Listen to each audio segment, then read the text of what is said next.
भूशय्याभिरत प्रभो मद्गृहं धनधान्यादि समृद्धं कुरु सर्वदा। हरे कृष्णा, नमस्कार। आज हम बात करेंगे वास्तु, जो हमारा वास्तु विज्ञान है उसी सीरीज में बात करते हुए आज हम बात करेंगे नेत्र्य कोण। नेत्र्य कोण यानी पृथ्वी तत्व, जो मेन 5 एलिमेंट्स है, जो 5 तत्व है, जो हमारे जीवन में बहुत बड़ी भूमिका निभाते हैं, जो शरीर पर और हमारे आवास और हमारे कार्यस्थल पर। उसी सीरीज में हम जो पृथ्वी तत्व की जो भूमिका है, उसका क्या योगदान है, उसके बारे में बात करेंगे।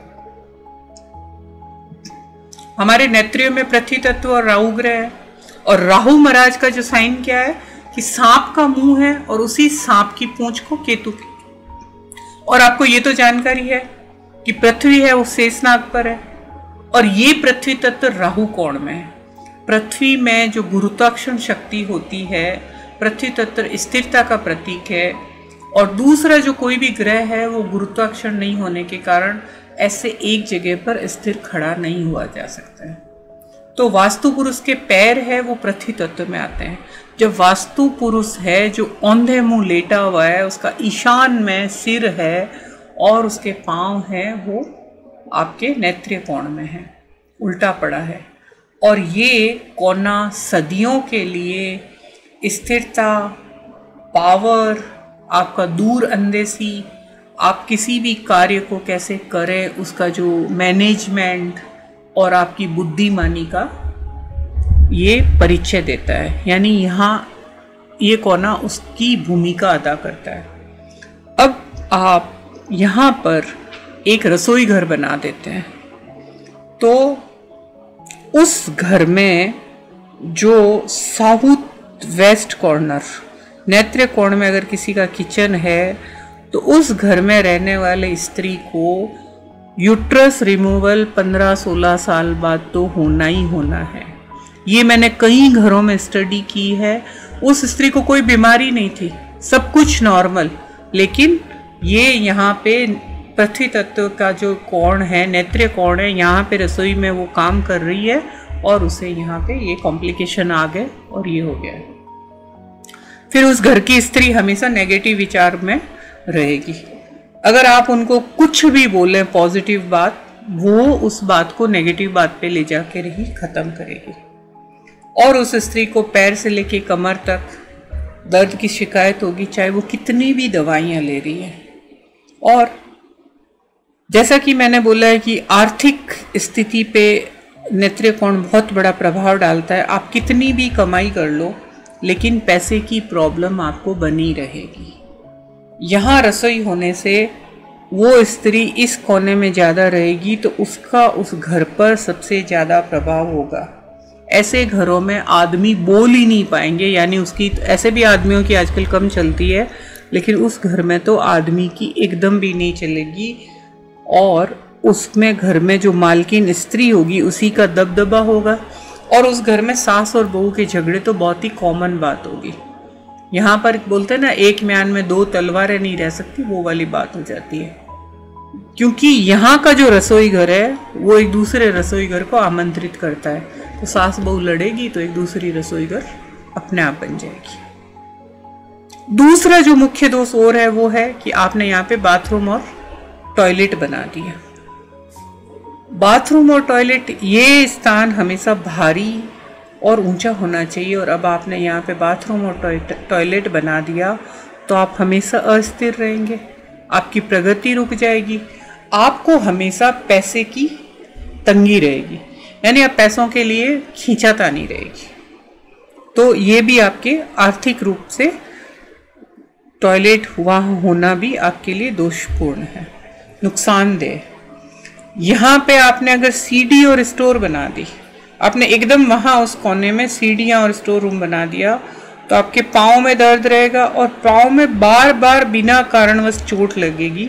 कोई एक एक्सीडेंट होगा और पाँव हर्ट होंगे, और पाँव के ऑपरेशन भी हो सकते हैं, क्योंकि आपने वास्तु दोष के पाँव पर ये जो निर्माण है वो दोषपूर्ण करवाया है। आप जेब में बहुत सारे प्रोजेक्ट ले लोगे, ये कर लूँगा, वो कर लूँगा, ये कर लेंगे, वो कर लेंगे, लेकिन आप उसको लॉन्च एक भी नहीं कर पाओगे, क्योंकि वो हो ही नहीं पाएगा।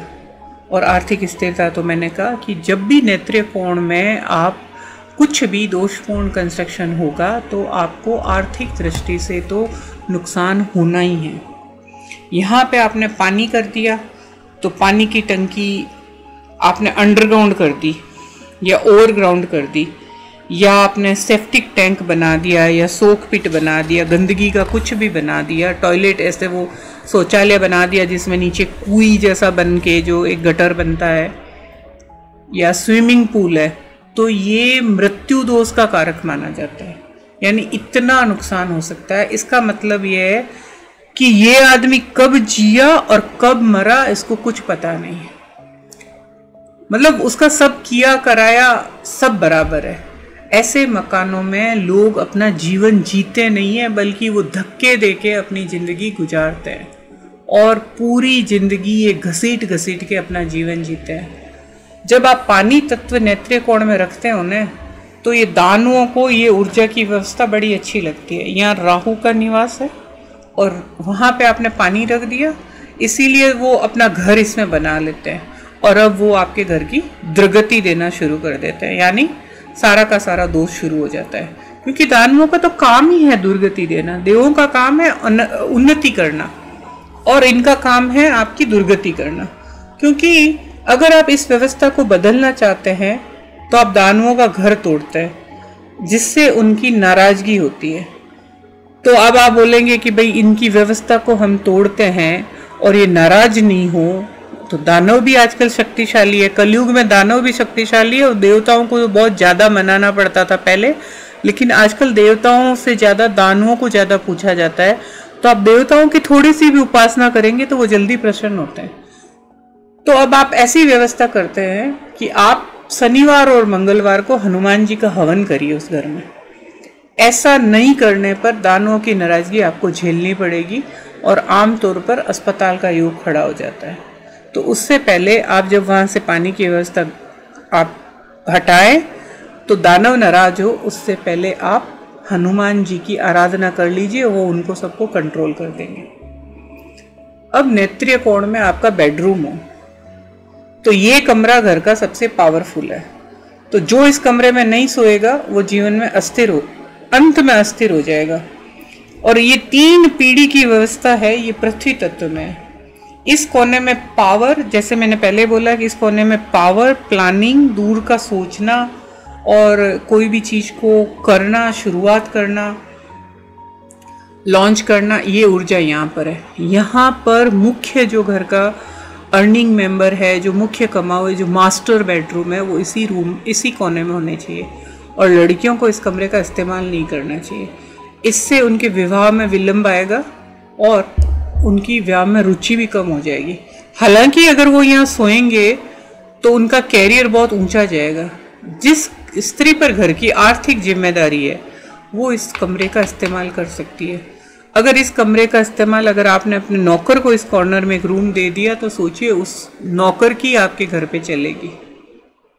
अगर वो आपको बोले मेरी सैलरी बढ़ाओ, आप सैलरी बढ़ाओगे। वो बोलेंगे मुझे महंगा फ़ोन चाहिए, फ़ोन दोगे आप। महंगे ड्रेसेस चाहिए, आप मतलब वो नौकर आपका मालिक बनकर रहेगा। और अगर आपकी बेटी वहाँ रहती है और वो 16 साल की, 17 साल की है, लेकिन वो अपना मन मर्जी का कह रही है, तो आपकी हिम्मत ही नहीं होगी उसको टोकने की और रोकने की। आप उससे पूछ ही नहीं सकते हैं कि वो कब लौटेगी, और अगर आपने पूछा तो आपको ही डांट दिया जाएगा। यानी वो आप पे हावी रहेगी। इस कोने में स्प्लिट लेवल माइनस या प्लस नहीं होना चाहिए।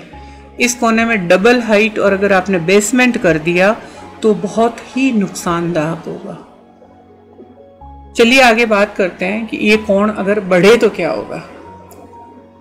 तो दक्षिण दिशा का अगर कोना बढ़ता है तो आपके ऊपर कोई भी लीगल मैटर, लीगल प्रॉब्लम आने की बहुत ही समस्या बढ़ सकती है।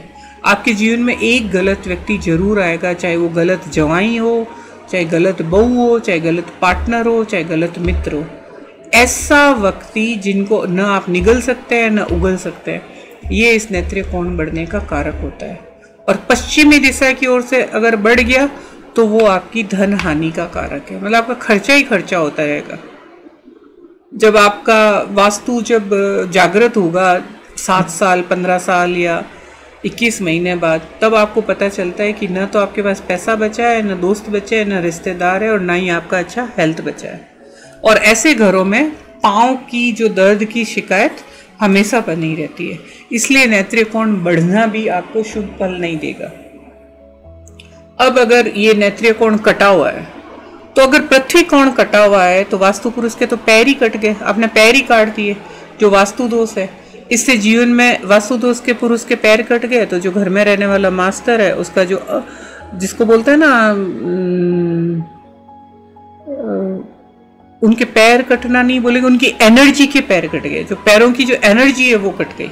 तो इससे जीवन में उनकी अस्थिरता आ गई और आपको अपना जीवन बैसाखी पर चलाना होगा। यानी हर वक्त किसी का सपोर्ट चाहिए आपको घर को चलाने के लिए। आपको हमेशा ही एक सहारे की जरूरत रहेगी, क्योंकि पाँव बढ़ ही नहीं रहे, किसी भी काम में आप आगे बढ़ नहीं रहे। तो पृथ्वी जो कोना है ये कटता है तो ये अस्थिरता का, पैरों में चोट लगना, मतलब आपने वास्तु पुरुष के पाँव काट दिए तो वो एनर्जी के रूप में आपने उस घर के मुखिया के पाँव, जब घर के मुखिया का ही अगर पाँव कट गया मतलब वो आगे नहीं बढ़ पाया तो उस घर में उन्नति तो संभव ही नहीं है। लेकिन कटा कोना इंसान को एक बार तो ऊंचाई पर ही जाता है, लेकिन फिर वो बिना पैरासूट के गिरता है तो खत्म ही हो जाता है। कई बार आपको प्लॉट इस तरह का मिलता है कि जो बहुत सस्ता मिल गया है या बहुत अच्छी लोकेशन में मिल गया और आपने उसका प्रवेश द्वार नेत्रीय कोने में करवा लिया। तो शास्त्र ने, जैसे कि मैंने बोला है कि किसी भी भवन या प्लॉट को 36 प्रवेश द्वार दिए, और ये नेत्रीय का कोना है, ये राहु का प्रवेश द्वार है, और राहु का कार्य क्षेत्र है दुर्गति करना, व्यक्ति को दुर्गति देना। इसलिए इस द्वार के भवन को 5 साल 13 साल से अधिक इस्तेमाल नहीं करना चाहिए। किसी कारणवश आपको अगर वहाँ रहना भी पड़े या बनाना भी पड़े, ईशान में पानी का संग्रह है तो आप 13 साल रह जाइए, नहीं तो 5 साल से ज़्यादा मत रहिए। नेत्रीय कोण का जो प्रवेश द्वार है या नेत्रीय कोण में अगर बेसमेंट है या बढ़ते हैं या कटते हैं तो काला जादू होना और प्रेत दोष होने की घटनाएं अक्सर वहाँ पर देखने को मिलती है। तो ये चीज़ें वहाँ पे होना इतना दोषपूर्ण होता है, तो आपको इन दोषों का ध्यान रखना चाहिए, क्योंकि नेत्रीय कोण स्टेबिलिटी, आपका मैनेजमेंट, आपका कार्य क्षेत्र, उन सबको बढ़ाने में करने में मेन ऊर्जा देता है। और आप उस ऊर्जा के प्रवाह को रोक देते हैं तो वो आपके जीवन में अस्थिरता, डिसबैलेंस, उन सारे के सारे व्यवधान, सारे के सारी तकलीफ़ों को उत्पन्न कर देता है, जो आपको ज़िंदगी में आगे उन्नति के सारे रास्ते बंद कर देती है। तो इसलिए नेत्रीय कोण के सारे दोष आप चेक करिए, किसी के घर में उस तरह के दोष है उसको आप दूर करिए।